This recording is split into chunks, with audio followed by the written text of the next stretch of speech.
What's up, good folks? It's your boy Willie Lee Havmedi, first of his name, GodColor.com. By the way, check this out. Let's talk about minimum wage.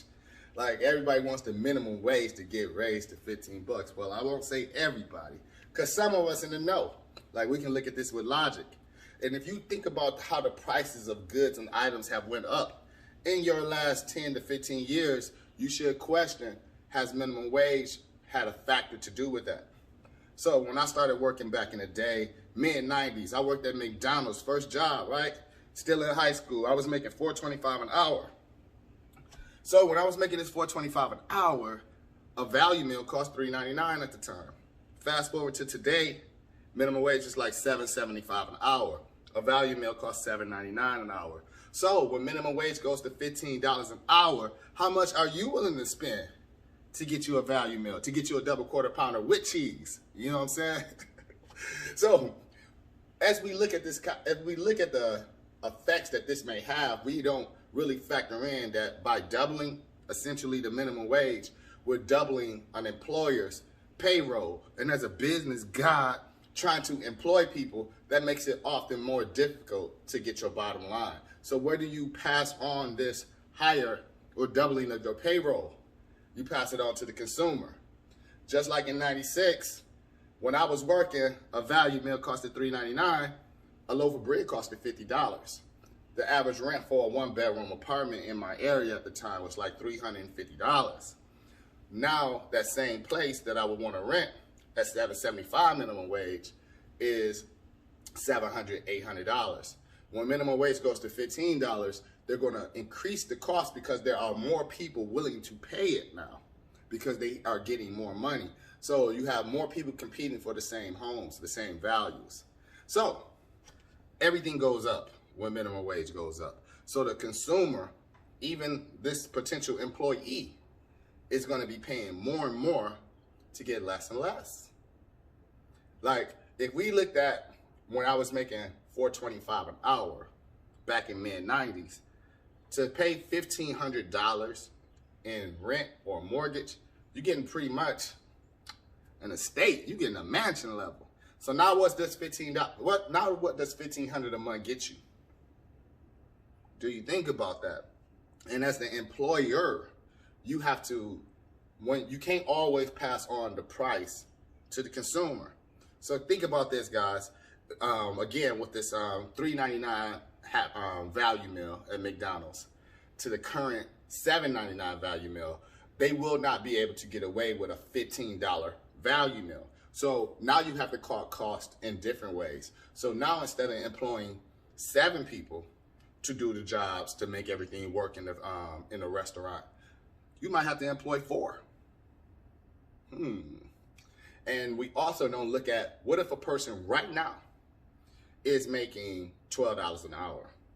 So the person on the bottom of the barrel, financially making money in the job market, is now going to go up to $15. What happens to the person that goes from 12? Does he go to $24? Since this person's money has been doubled payroll, does the $12 an hour person double? Does the person who was already making $15 an hour, do they get a double in pay? What about the person making $20, $25? Do they get a double in pay? Just like this $7.75 person just got. Another factor that we got to look at, though.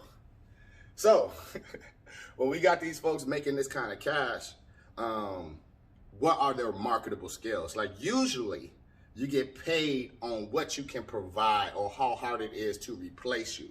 So a minimum wage job was never meant to be a living wage. It wasn't meant to be a job that you would work and get a pension from 30 years from now. The jobs weren't designed to retire at 65 from working these jobs. These were jobs to get you by a stopgap, ability to get your resume together, get you some marketable skills, get you your education, get you a few certifications, and then enter the job market and command a higher wage because you are that much harder to replace.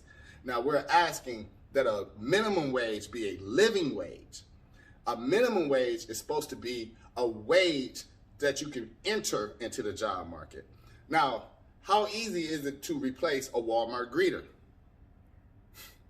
How easy is it to replace the guy who put the fries in the thing pushes the button, and when the beeper goes off, takes the fries out.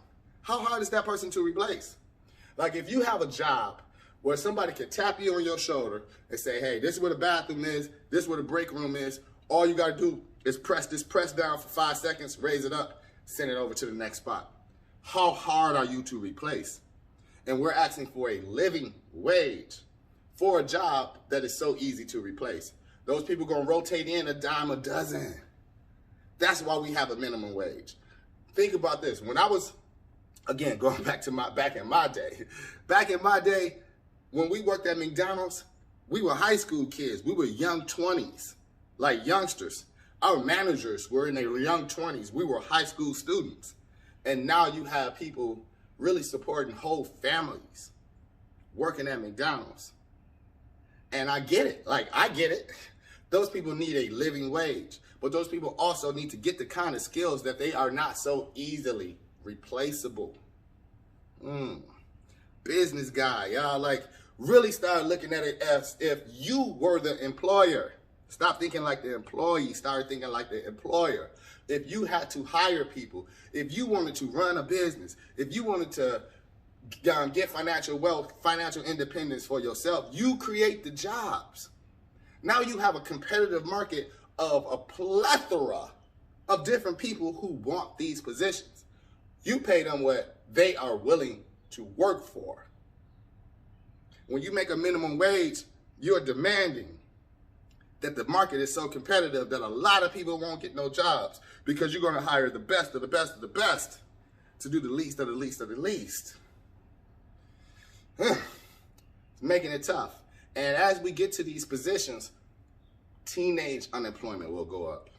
Our young 20s will not be able to have jobs because there will be people married people. We will have people with families who need these jobs over the kid who needs to get started because he can't get an entry level anymore because he can't underbid the person who's willing to work and has the more experience. He can't underbid the person who has the family, who has the track record of a work history. So an entry level job will be that much harder to get. So that's just a few of my arguments. I want to hear what you think about it. Am I making sense? Do I talk crazy to y'all? You know what I'm saying?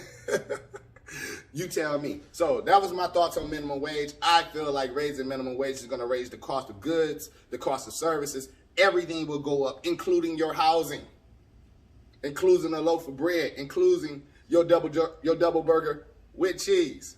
What say you?